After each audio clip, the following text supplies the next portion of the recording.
Hello everyone, welcome to my presentation. Today I'm gonna talk about Seljuks. Here are a table of contents. What exactly I'm gonna inform you. First, I will talk about early history of Seljuks. Second, Seljuk rulers, leaders, rulers. Third is culture and language of Seljuks, culture of Seljuks and language, art of Seljuks. And fourth is gallery. It means you will see the pictures and photos from the Seljuk arts and culture and etc. Let's start.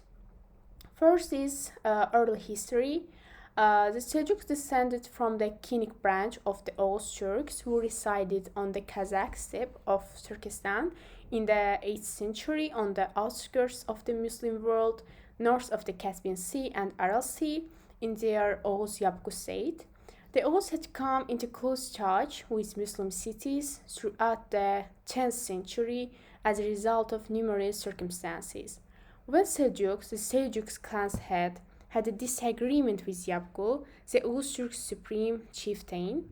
He severed his clan from the rest of the Oghuz Turks and set up camp on the west bank of the lower Sirdarya. And here you can see head of the Seljuk male real figure, 12th, 13th century from Iran. It's carved and reeled stone with Iranian craftsmanship, and it's still kept at the New York Metropolitan Museum of Art. And Seljuk rulers, the great Seljuks were heads of the family. In theory, their authority extended over all the other Seljuk lines, although in practice this often was not the case. Turkic custom called for the senior member of the family to be the great Seljuk, although usually the position was associated with the ruler of Western Persia. And we have information already about the Togrul. He plays the very important role in the Seljuks history, the Seljuks fate, let's say. And he united many Turkmen warriors of the Central Asian steppes into a confederacy of tribes who trace their ancestry to a single ancestor named Seljuk. He will later establish the Seljuk Sultanate after conquering Iran and taking the Abbasid capital of Baghdad from the Buyuts in 1055.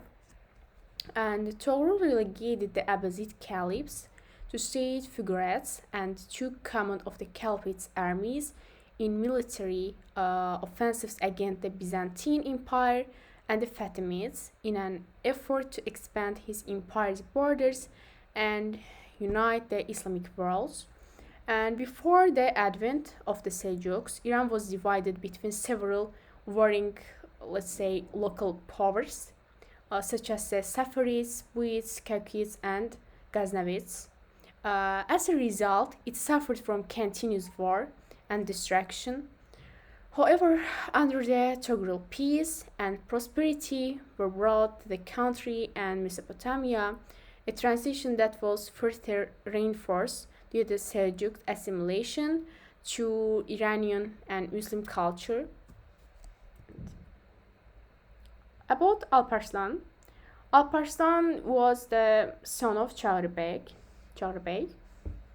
He expanded significantly upon Togrul's holdings by adding Armenia and Georgia in 1064 and invading the Byzantine Empire in 1068, from which he annexed almost all of the Anatolia.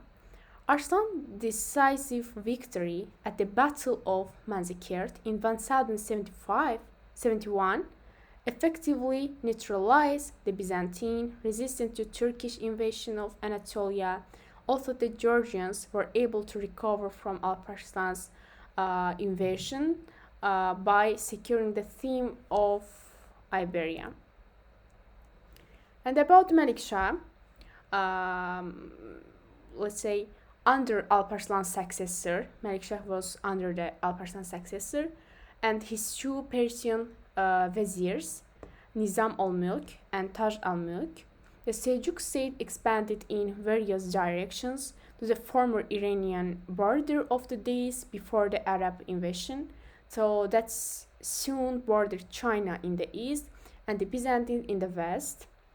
Malik Shah was one who moved the capital from Rey to Isfahan. He moved the capital.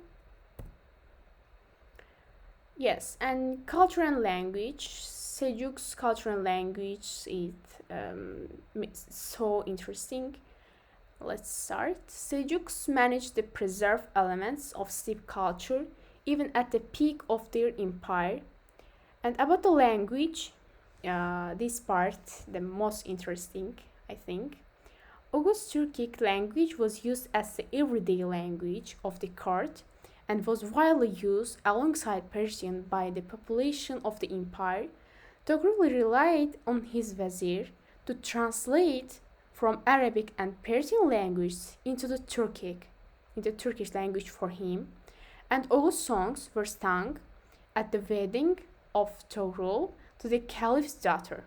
Later sultans like Mahmud could speak Arabic alongside Persian, however they still used Turkic among themselves. And the most significant evidence of the importance of Turkic language is the big Turkic Arabic dictionary, or the Divan Lugat al-Turk, and assembled in Baghdad for Caliph Muqtadi by Mahmud al-Kashgari. However, beside the Divan, no works written in Turkic language survive from the Seljuk Empire, while the Maliknameh was compiled from the Turkic oral accounts. It was written in Persian and Arabic language. And about them, and here you can see Seljuks eating style. A Seljuk family eating at a ground level table, you can see here. And Seljuks lived during the richest period of Anatolia. They are the richest people in their own period. Most of this wealth was seen in the kitchen as well. You can see in the screen. The culinary cultures they brought from the places from the which they migrated added richness to their own kitchens. The Anatolian Seljuks mostly sat on a tray while eating their food. The picture shows a small family eating their dinner in the kitchen.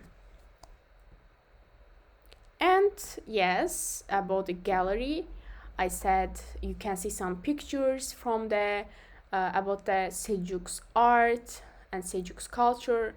And in the first picture, you can see bull with the ornamented skin. And the second picture, you can see Seljuk pottery head. And in the third picture, ever from Herat. It's made from Herat with the help of Herat. And these are some examples of Seljuk art and culture. And here you can see my references, which sources I use in my presentation, which information reliable or not, you can see. And that's all for today. Thank you for watching. Thank you for your attention.